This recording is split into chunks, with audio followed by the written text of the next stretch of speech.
Have you ever felt so broken that you just wanted to disappear? Imagine discovering the person you built your entire life with has been living a lie. One moment, you have a perfect home, a successful husband, and a future you believe in. The next, it all shatters into a million pieces, leaving you with nothing but shame and a suitcase full of broken dreams.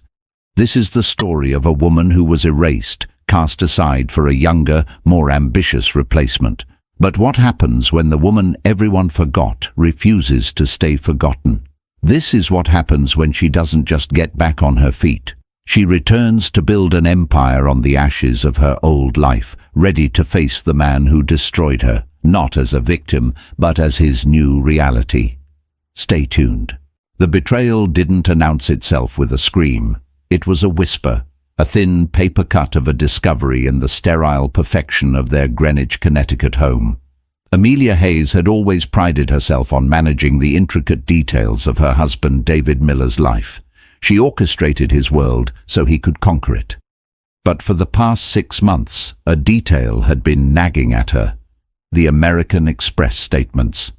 They were for a corporate card, one she didn't usually scrutinize, but the charges were odd. A recurring consultant fee, always a neat 5 figures, paid out to Advance Creative Solutions. Then the peripherals, dinners at per se that David claimed were solo business trips, suites at the Baccarat Hotel for investor meetings, and a particularly glaring charge from Cartier on their anniversary, a day David had forgotten until she'd reminded him with a painfully cheerful breakfast in bed. He'd presented her with flowers from the gas station later that evening, his apology smelling of expensive whiskey and a faint, unfamiliar perfume. That night, the paper cut deepened. David was asleep, a soft snore rumbling in his chest. His phone lay on the nightstand. Amelia, whose heart was thumping a rhythm of pure dread, had never violated his privacy before. It felt like stepping off a cliff. But she was already falling. His password was their son's birthday, a detail so sentimental it felt like a fresh betrayal. The texts were under the name Chloe Vance. Her profile picture showed a sharp, impossibly beautiful woman with ambitious eyes, probably 10 years younger than Amelia. The messages were a script of their secret life, written in the language of stolen moments and shared futures. "Can't wait to get you out of that museum and into our new life," Chloe had texted 2 days ago. "This deal closes, and we're free." "Soon," David had replied. "Just have to handle the exit strategy with Mia. She's fragile." Fragile. The word detonated in the silent room. Amelia looked at her hands. They were trembling.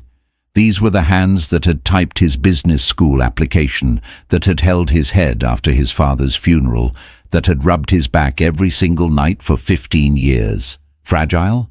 No. They had made him strong. She walked through their home, a monument to their shared success, and saw it for what it was, a beautifully designed cage. Every piece of furniture she'd chosen, every swatch of paint, felt like a prop in a play where she was the unwitting fool. He hadn't just cheated, he had built a parallel life on the foundation she had laid for him, using her trust as mortar. The confrontation happened the next morning over coffee. The air was thick with unspoken words. She slid the printed bank statements across the marble island. "Vance Creative Solutions," she said, her voice unnervingly calm. "Is her creative solution finding new ways to spend my husband's money?" David's face, usually a mask of charming confidence, went through a series of micro-expressions: surprise, denial, then a flicker of anger at being caught. He tried to bluff. "Mia, that's a corporate expense, a new marketing consultant." "Does your marketing consultant require a Panthère de Cartier watch to brainstorm taglines?" Amelia's voice was low, lethal. She pushed his phone across the island, Chloe's texts open on the screen. "Or does she help with your exit strategy?" The charm evaporated, replaced by a cold, transactional hardness she'd only ever seen him use on business rivals. "Look, Mia, I didn't want you to find out this way." "This way?" she laughed, a sound that broke in the middle. As opposed to what? A memo? A formal press release announcing my redundancy? Don't be dramatic, he snapped, his guilt twisting into aggression. It's not like you didn't see this coming. We've been growing apart for years. You've let yourself go. You used to have ambition, a spark. Now all you do is manage the house. Every word was a hammer blow, expertly aimed at her deepest insecurities. She had given up her promising architectural career to support his. It had been a joint decision, a sacrifice for the family, for his focus. He had called it their partnership. Now he was calling it her failure. I supported you, she whispered, the words feeling useless. I built this life with you. And you were compensated for it, he said, his voice as cold as the marble countertop. A beautiful home, a comfortable life. Chloe understands my world now. She's part of it. You're not. The power imbalance was staggering. He held all the cards, the money, the career, the narrative. He had already written her out of their story. She was just the final detail to be managed, his fragile exit strategy. She looked at him, truly looked at him, and the man she had loved for half her life was gone. In his place was a stranger, a ruthless CEO dissolving a failed asset. Fine, she said, the single word hanging in the air. She walked upstairs, her movements stiff, robotic. She packed a single suitcase, not with the designer clothes David had bought her, but with the simple things she'd owned before him. Old jeans, a worn sketchbook, a handful of books. She took her personal savings, a modest amount she'd kept from a small inheritance, and her car keys. As she walked out the door, he was already on the phone, his voice hushed. It's done, he was saying. It was messy, but it's done. Amelia didn't look back. She drove until the sun came up, the tears finally coming, hot and silent. She wasn't just leaving a marriage. She was disappearing from a life where she had become invisible long before she walked out the door. She was fragile, yes, but even the most fragile things can be reforged in fire. The first few weeks were a study in erasure. Amelia drove north with no destination other than away. She ended up in a small, forgotten town in Vermont, renting a tiny, drafty cabin on the edge of a silent lake. The opulent life in Greenwich felt like a dream she'd woken from. Here, the only sounds were the wind in the pines and the frantic, desperate drumbeat of her own thoughts.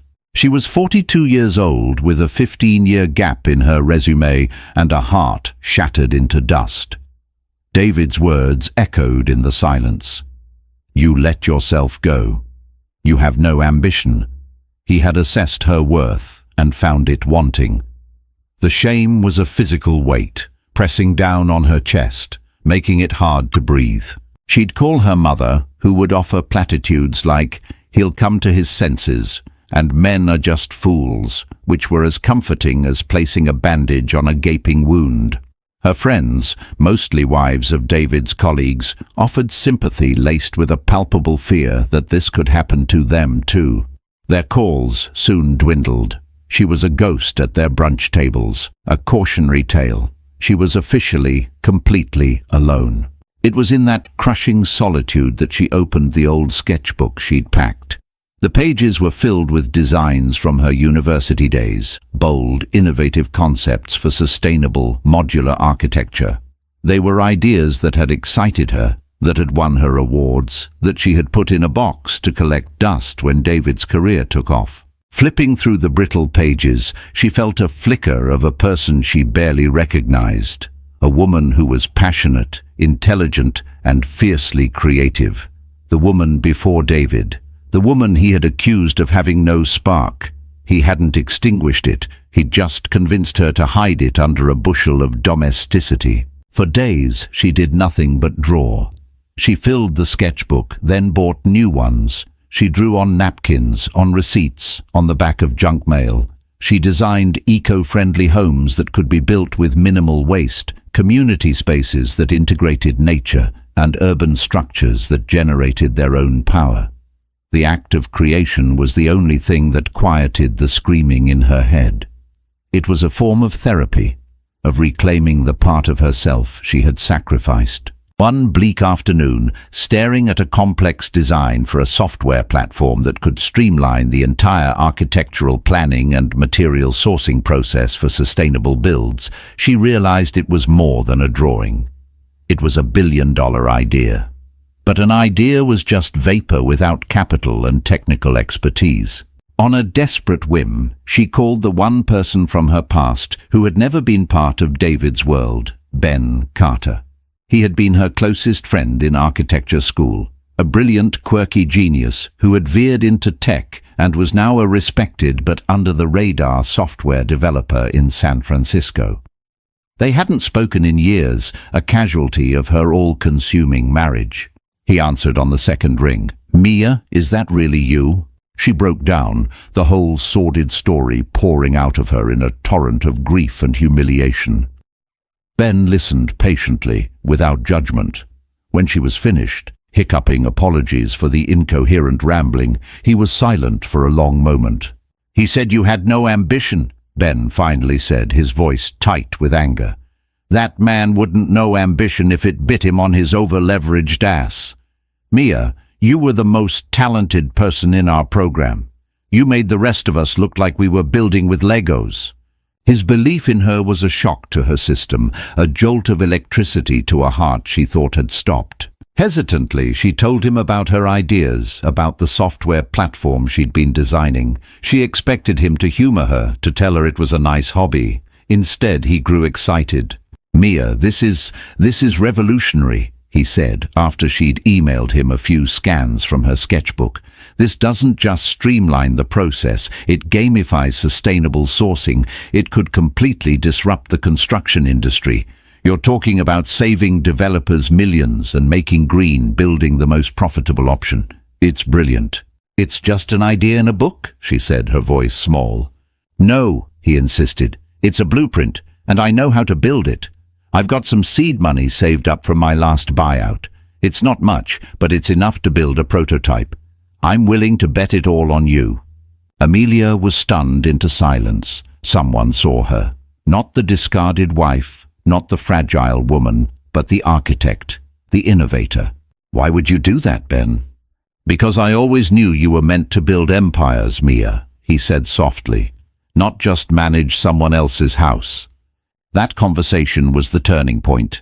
Amelia Hayes, the wife, died in that Vermont cabin.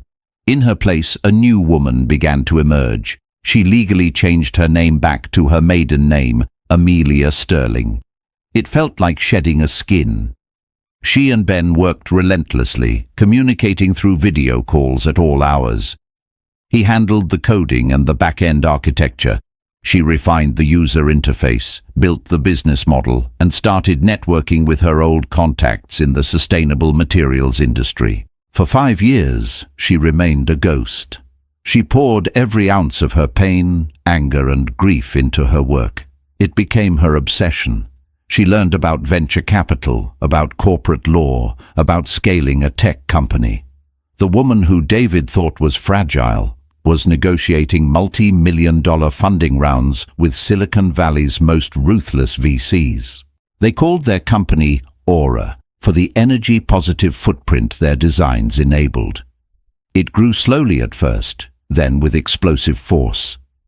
Their software became the gold standard for environmentally conscious construction, adopted by firms across Europe and Asia before it even made a significant splash in the US. Amelia Sterling was no longer hiding.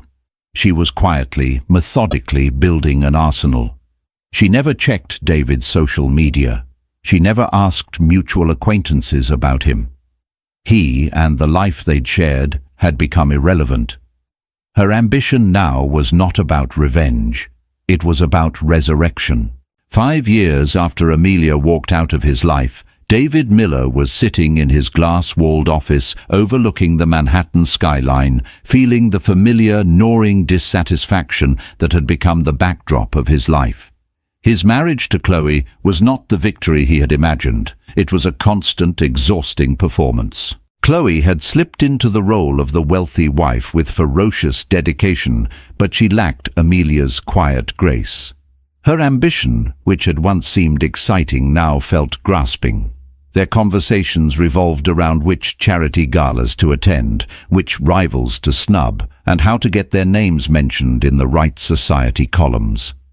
The thrill of the affair had curdled into the mundane reality of a transaction.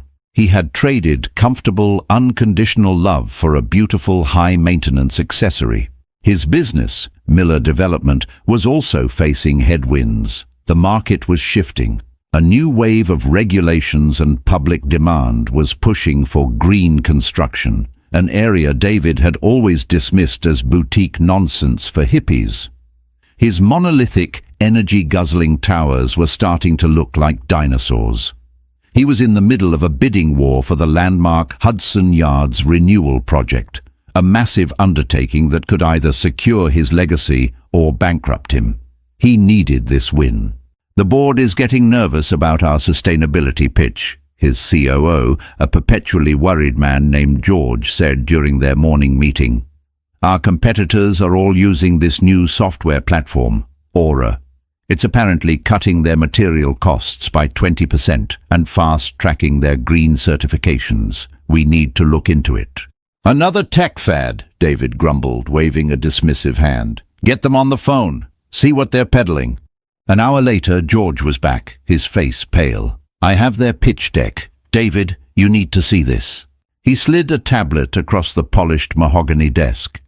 The Aura logo was minimalist and elegant. The presentation was slick, showcasing a revolutionary platform that integrated AI-driven design, supply chain logistics, and automated environmental impact reporting. It was brilliant, and David felt a sickening knot of professional jealousy. Then he swiped to the Our Team page. His breath caught in his chest. There were two faces. One was a man he didn't recognize, Benjamin Carter, CTO. The other was a woman who was both a stranger and the most familiar person in the world. Her hair was cut in a sharp, stylish bob, not the long, soft waves she used to wear. She wore a tailored black dress, her posture radiating a power he'd never seen in her. But the eyes, they were the same. Intense, intelligent, and holding a depth that unsettled him. The name beneath the photo was Amelia Sterling. "Sterling," David said aloud, his voice hoarse. That was her maiden name. "Is there a connection?" George asked, oblivious. "No," David said quickly, his mind reeling. "No connection. It couldn't be. The Mia he knew was soft. She organized dinner parties and remembered his clients' birthdays. She couldn't build a tech empire that was threatening to eat his lunch. It was a coincidence. It had to be. But for the rest of the day, he couldn't shake her image. He found a recent keynote speech she'd given at a tech conference in Berlin. He watched it in the privacy of his office, the door locked. The woman on the stage was formidable. She spoke with an eloquence and authority that held the entire auditorium rapt. She was witty, insightful, and utterly in command of her subject. She didn't fidget. She didn't apologize with her body language. This wasn't the woman he had called fragile. This was a titan. He felt a bizarre mix of emotions. Disbelief, rage, and a sliver of something he couldn't name. Was it admiration, or was it fear? He had written her off as a casualty of his success, a footnote in his biography. But here she was, the author of a story that was about to collide with his own. That evening he went home to the sterile, museum-like penthouse he shared with Chloe. She was preening in front of a mirror, fastening a diamond necklace. "We're going to be late for the Guggenheim fundraiser," she said, her tone sharp. "You've been distracted all day. Is it the Hudson Yards bid?" "Something like that," he muttered, loosening his tie. "Don't worry," she said, turning to face him, a predatory gleam in her eye. "We'll get it. We always get what we want. We're Millers." David looked at her, at the diamonds, the perfect makeup, the hollow ambition in her eyes. He thought of the woman in the video, the quiet power she projected. He had told Mia she wasn't part of his world anymore. He was beginning to realize he had been profoundly wrong. She hadn't been cast out of his world. She had simply gone off and built her own, and it was bigger, smarter, and infinitely more powerful than he could have ever imagined. The echo of her name was no longer a whisper from the past. It was the sound of an approaching storm. The news broke on a Tuesday morning, delivered not by a phone call, but by the blaring headline of the Wall Street Journal's digital edition. Aura Technologies stuns real estate world with surprise bid, partners with global firm for Hudson Yards renewal. David stared at the headline on his monitor, the coffee in his hand forgotten. His company, Miller Development, had been the front runner. It was supposed to be his coronation, the project that would make him a legend. Instead, he'd been sideswiped. The article detailed how Aura, a software company, had made an unprecedented leap into development, forming a joint venture with a massive international construction conglomerate. Their bid wasn't just competitive, it was revolutionary. It promised a carbon-neutral development built faster and for a lower cost than any of the traditional bids, all thanks to their proprietary technology. The City Planning Commission was hailing it as the future of urban development. He read the quotes from Aura's CEO, Amelia Sterling. They were crisp, visionary, and devastatingly effective. "This isn't just about building structures," she was quoted as saying. "It's about building a sustainable future. The old way of doing things is no longer profitable or responsible. We're providing a better way." The old way. She was talking about him. He slammed his fist on the desk. "Get George in here, now!" George scurried in, already holding a copy of the press release. "We were completely blindsided, David. They kept it under wraps until the final submission. No one even knew they were in the running." "How?" David raged, pacing his office. "How does a software nerd from nowhere suddenly become a major player in New York real estate? Where did she get the capital? Who is backing her?" The questions were a smokescreen for the one he was really asking. How did Mia do this?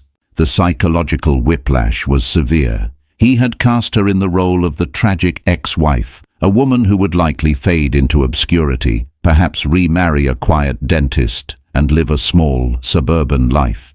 He had pitied her. This was an act of war. Chloe's reaction was less strategic and more primal. She saw it as a personal attack. "That pathetic woman is trying to ruin us," she shrieked when he told her, her carefully constructed composure cracking. "After all this time, it's revenge. She's doing this to get back at you, at us." "It's not about you, Chloe," David snapped, his patience worn thin. "This is business. She found a weakness in my market and she's exploiting it. It's a brilliant move." The admission left a sour taste in his mouth. He spent the next week in a feverish haze, digging into Aura Technologies. What he found only deepened his shock and gnawing sense of irrelevance. Aura wasn't a startup.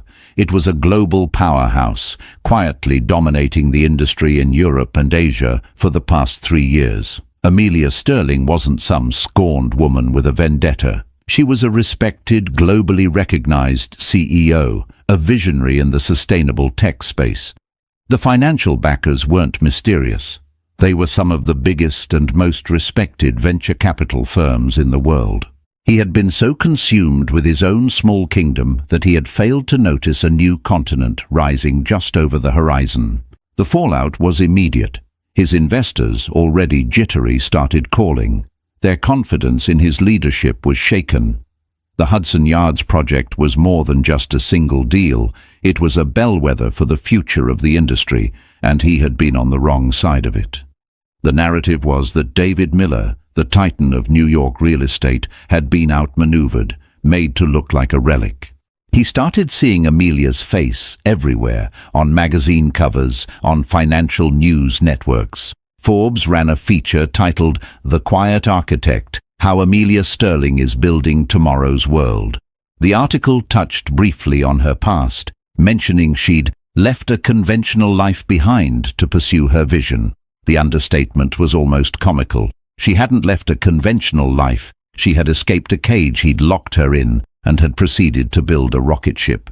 The power imbalance that had defined their last conversation had not just been leveled. It had been inverted with tectonic force. He was the one who was now vulnerable, his future uncertain. She was the one with the momentum, the capital, and the story everyone wanted to hear.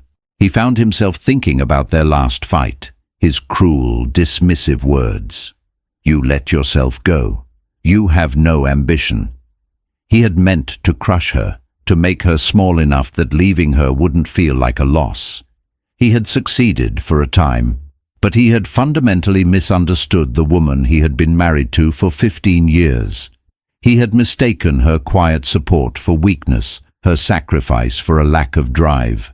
He had thrown away a diamond, thinking it was a simple stone, only to watch it be picked up, cut, and polished into something so brilliant it now cast a shadow over his entire world.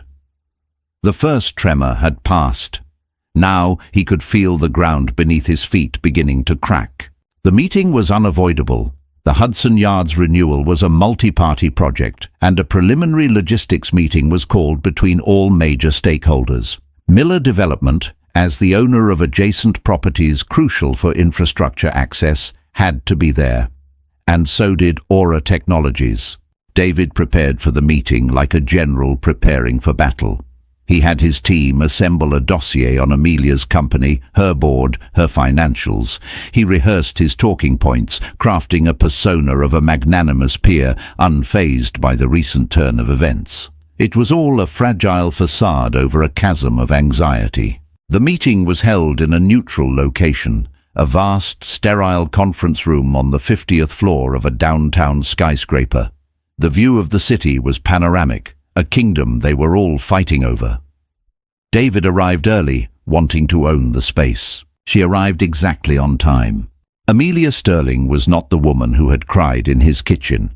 She entered the room flanked by two people, Ben Carter, her CTO, and a stern-looking woman who was her legal counsel. She wore a dark navy dress that was the epitome of understated power. Her movements were economical and precise. Her eyes met his across the polished table. There was no flicker of pain, no hint of nostalgia. There was just a cool, calm assessment, the way she might look at a zoning map. In that single, unnerving glance, she communicated everything.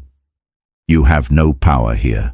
"David," she said, her voice even and professional. She didn't offer a hand.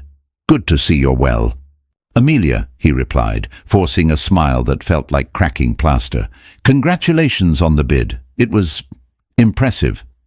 "Thank you," she said, taking her seat directly opposite him. "We saw an opportunity for innovation and we took it." The meeting began, and David watched, mesmerized, as she commanded the room. She was fluent in the languages of finance, engineering, and environmental law. She fielded complex questions with ease, deferring to her team when necessary, but always remaining the clear center of gravity. He tried to find a flaw, a chink in her armor. He attempted to challenge her on a minor logistical point, a subtle jab about the practicalities of implementing her tech on such a massive scale. "That's a valid point, David," she said, turning her full attention to him. The use of his first name felt both intimate and dismissive. "It's a challenge we anticipated 2 years ago. Ben, could you bring up the simulation model for the staging area on West 33rd? Ben Carter tapped on his laptop, and a complex 3D model appeared on the large screen, showing a hyper-efficient solution that completely neutralized David's point. It was a polite, professional, and utterly brutal shutdown. He had tried to test her, and she had revealed she was playing chess while he was still setting up the checkers board. Throughout the 2-hour meeting, she never once broke her professional composure. But David, who knew her better than anyone in that room, saw the subtle tells. The way she held her pen, the slight tensing of her jaw when he spoke. The history between them was a ghost in the room, invisible to everyone but them. He had been the sun she orbited. Now she was a distant, cold star, and he was just a speck in her gravitational field. As the meeting concluded, people began to mingle. David saw his chance.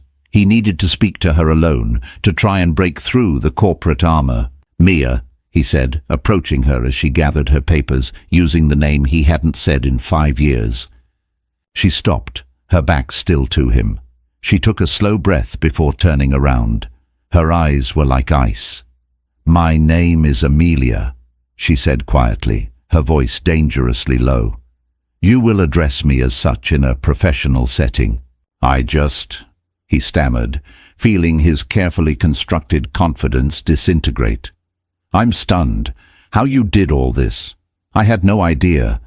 A small, mirthless smile touched her lips. "Of course you didn't. You never looked. You saw a housewife, a support system. You never bothered to look at the architect standing right beside you." "I'm sorry," he heard himself say, and was shocked to find that he might actually mean it. For how things ended." She looked at him, and for a fleeting second he saw a flicker of the woman he'd wounded. A flash of pain, so quick he almost missed it. But then it was gone, replaced by an impenetrable calm. "Don't be," she said, her voice softening just enough to be devastating. "You think your betrayal was the end of my story. You were wrong. It was the beginning. What you did to me was cruel, but it was also a gift. You set me free. You showed me exactly what I was worth when I was attached to you, which was nothing, so I decided to find out what I was worth on my own." She slid her tablet into her briefcase and snapped it shut. The sound echoed in the cavernous room. "Now, if you'll excuse me," she said, her professional mask firmly back in place, "I have an empire to run." She walked away without a backward glance, leaving David standing alone in the glass conference room, feeling smaller and more transparent than he ever had in his life. The defeat at the Hudson Yards meeting was a psychological blow, but the business repercussions were far more tangible. David's world, once a fortress of steel and concrete, began to unravel thread by thread. The Aura partnership wasn't just a one-off deal, it was a paradigm shift. Other developers, seeing the immense financial and PR benefits, started flocking to Aura's platform. Miller Development's project pipeline began to dry up. Banks that had once eagerly extended him credit were now demanding more rigorous sustainability reports his company was ill-equipped to produce.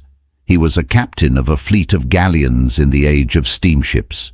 The pressure mounted, and the cracks in his new life with Chloe began to widen into fissures. The lifestyle she demanded was predicated on continuous, ostentatious success. As his business faltered, her anxiety manifested as sharp, cutting criticisms. "What do you mean we have to cut back on the Hamptons house renovation?" she demanded one evening, her voice shrill. "People will talk. They'll think we're in trouble." "We are in trouble," he'd yelled back, the frustration of the past few months boiling over. "While you've been picking out Italian marble, my company has been bleeding. This is real, Chloe." "This is her fault," Chloe spat, her face contorted with a venom that shocked him. "Your mousy little ex-wife. She's trying to destroy you. You need to fight back. Sue her. Dig up some dirt on her." David looked at her, at this woman he had upended his life for, and felt a profound sense of exhaustion. Her solution to everything was to attack, to tear down. He was beginning to realize that Amelia's strength was in her ability to build. Chloe's was only in her ability to take. Desperate, Chloe decided to take matters into her own hands. Without telling David, she arranged to, accidentally, run into Amelia at a coffee shop near Aura's headquarters. It was a disaster. Amelia, holding a latte and talking on the phone, simply looked up, registered Chloe's presence with a flicker of disinterest, and said into the phone, "Sorry, Ben, I have to deal with a minor, irrelevant distraction. I'll call you back." She ended the call and looked at Chloe. "Can I help you?" she asked, her tone the same one you might use for a pushy salesperson. "I think we should talk," Chloe began, trying to project an air of confidence. "I don't," Amelia replied, taking a sip of her coffee. "We have nothing to discuss. My business is with David's company, not with his personal arrangements." The dismissal was so absolute, so complete, that it left Chloe speechless. She had expected a catfight, tears, a dramatic confrontation. Instead, she had been swatted away like a gnat. She returned to the penthouse fuming, her sense of humiliation palpable. The incident only served to further poison her relationship with David. Meanwhile, David was forced into a position he had never known: humility. He was losing. Badly. His attempts to compete by slashing prices only made him look desperate. His legacy was crumbling. One night, alone in his office after another brutal day of investor calls, he found himself thinking not about the business, but about Mia. He remembered a time, early in their marriage, when his first solo project had nearly gone bankrupt. He'd come home, defeated, and she had stayed up with him all night, brainstorming solutions, making coffee, and refusing to let him give up. She had been his partner in every sense of the word. He picked up the phone and called her personal assistant, requesting a private meeting. He didn't know what he was going to say. Apologize? Beg? He just knew he had to talk to the architect, not the CEO. To his surprise, she agreed. They met at a quiet, empty bar in a hotel downtown. She arrived looking tired, the weight of her own responsibilities showing in the faint lines around her eyes. For a moment, she looked like the Mia he remembered. "What do you want, David?" she asked, cutting straight to the point. "I wanted to apologize," he said, the words feeling clumsy and inadequate. "Properly, not in a boardroom, for everything, for what I said, for what I did. I was a fool." She looked at him, her gaze analytical, searching. "Is this apology because you're genuinely sorry, or because your company is on the verge of collapse and you think I can help you?" The question was so direct, so incisive that he couldn't lie. "I don't know," he admitted, the honesty feeling like a surrender. "Maybe both. Does it matter?" "Yes," she said softly. "It matters.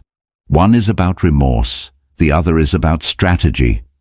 She leaned forward. "Let me tell you something you don't know. The day I left, I drove to a motel. I had about $7,000 to my name. I sat on the bed and I thought about ending everything. That's how fragile I was. Your words almost killed me, David." He flinched as if struck. He had never considered the depth of her despair, only the inconvenience of her presence. "But I didn't," she continued, her voice gaining strength. "I decided that the best revenge wasn't to ruin you. I never cared enough to do that. The best revenge was to prove you wrong, to prove that I wasn't nothing without you. So I built. I took all that pain and anger and I used it as fuel. Aura wasn't built to destroy you. It was built to save me." She stood up, leaving her untouched drink on the table. "Your company is failing because you're a dinosaur. You didn't adapt. You didn't innovate. You got arrogant and lazy. That has nothing to do with me. That's all on you." She paused at the door. "Goodbye, David. I truly hope you find a way to start over. Everyone deserves that chance." As she walked out, David realized his folly. He had come here seeking absolution or a lifeline, still thinking this was somehow about him. But her story had moved on. He wasn't the villain in her narrative anymore. He was just the prologue. The end for Miller Development came faster than David could have imagined. A key lender, spooked by the company's declining project portfolio, called in a massive loan. The dominoes began to fall. Within a month, he was facing bankruptcy. The empire he had spent a lifetime building was about to be sold off for parts. His life with Chloe imploded. Faced with the reality of losing the penthouse, the cars, and the status she had fought so hard for, she revealed her true nature. There were no words of support, no partnership in crisis. There was only blame and a cold, transactional departure. "I didn't sign up for this," she told him, standing in the half-empty living room as movers packed her designer clothes into boxes. "I'm not going to be dragged down with you." She left, her final act not one of passion or anger, but of simple, self-serving calculation. David was no longer a good investment. Left alone in the cavernous, silent apartment, David was forced to confront the totality of his failure. He had lost his first wife through betrayal and his second through bankruptcy. He had sacrificed genuine love for fleeting ego and ended up with neither. His lawyers told him his only option was to sell the company's assets in a bankruptcy auction. It was the ultimate humiliation. His name, his legacy, would be picked apart by his rivals. Then, a week before the auction, he received an unexpected offer. It came from a private equity firm he'd never heard of, Sterling Capital. The offer was to purchase Miller Development's entire asset portfolio, its land holdings, its existing buildings, its brand, for a price that was just enough to settle all its debts and leave David with a small but not insignificant amount of seed money to start over. It was a lifeline, a clean exit that would allow him to avoid the shame of a public auction. He knew immediately who was behind it. His lawyer arranged the final meeting. It was in the same building as their last meeting, but this time in a smaller, more private office. Amelia was there alone, dressed in simple slacks and a blouse. There were no lawyers, no entourage. "Why?" David asked, his voice rough with emotion. "Why do this? You could have let me be torn apart at the auction. You could have bought my best assets for pennies on the dollar." Amelia looked out the window at the city below. "Because that's what you would have done," she said calmly. "That's what Chloe would have done. Tearing things down is easy. It requires no vision." She turned to face him. "I'm not buying your company to punish you, David. I'm buying it for the land.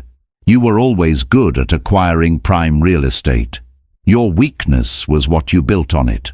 I'm going to use your old properties to build the future. Affordable, sustainable housing, community centers, green spaces. Your legacy of concrete and glass is going to become my legacy of life and growth." The power play was breathtaking in its scope and its mercy. She wasn't just defeating him, she was transforming his failures into her success.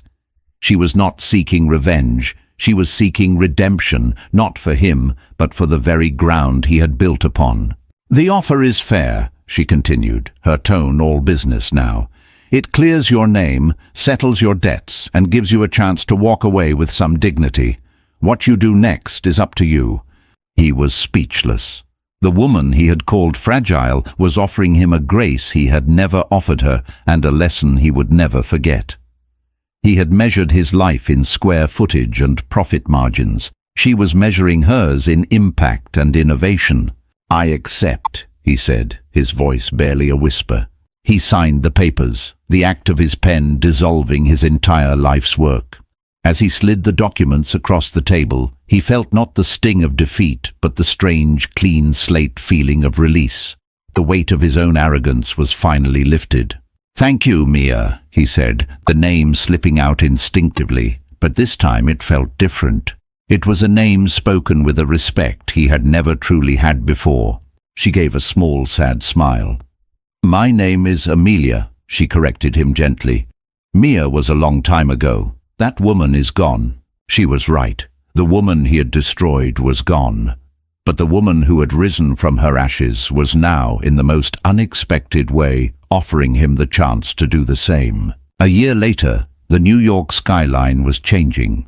On the site of what was once destined to be another monolithic Miller Tower, a new kind of structure was rising. It was a marvel of green architecture, covered in vertical gardens and solar panels, a living, breathing building that was the flagship of Aura's new development arm. Amelia Sterling stood on a nearby rooftop with Ben Carter, looking at the project. They were partners in every sense of the word now, their friendship and professional respect having deepened into a quiet, steady love built not on power dynamics, but on shared vision. "It's beautiful," Ben said, putting his arm around her. "It's a start," she replied, a genuine smile on her face. Her life was no longer defined by the past. The pain was still a part of her story, a scar she would always carry, but it was no longer an open wound. It was a reminder of the strength she hadn't known she possessed. Her wealth and power were not the rewards. They were tools.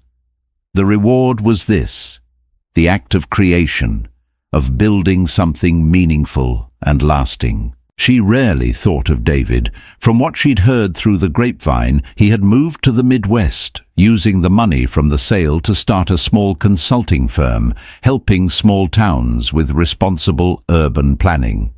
He was living a smaller, quieter life. She hoped he had found some measure of peace. Her final act toward him hadn't been about forgiveness. She wasn't sure she could ever truly forgive the cruelty. but about closing a chapter on her own terms. She had refused to let his bitterness define the end of their story. As she stood there, watching the sun set behind her new building, she thought about the woman in the Vermont cabin, sketching out her dreams in a fit of despair. She had thought she was designing buildings. She now knew she had been drawing a blueprint for her own soul. She had lost a husband and a life she thought she wanted. But in the silence and the wreckage, she had found something far more valuable: herself. Not the wife, not the victim, not the CEO, but Amelia, the architect, the builder, the survivor. And for the first time in a very, very long time, she felt truly, unshakably whole. And that's how Amelia Sterling didn't just rebuild her life. She redesigned the entire world around her. Her story isn't just about the satisfaction of revenge, it's about the profound power of self-worth. It shows that sometimes the most devastating betrayals can become the catalysts for our greatest transformations. What David saw as an ending was, for her, a groundbreaking ceremony for a new and better life. What did you think of Amelia's journey? Do you believe her final act toward David was one of mercy or the ultimate power move? Let me know your thoughts in the comments below. I read every single one. If this story resonated with you, please give this video a thumbs up and share it with someone who might need to hear it. And if you haven't already, make sure to hit that subscribe button and turn on notifications so you don't miss our next story. Thank you for watching.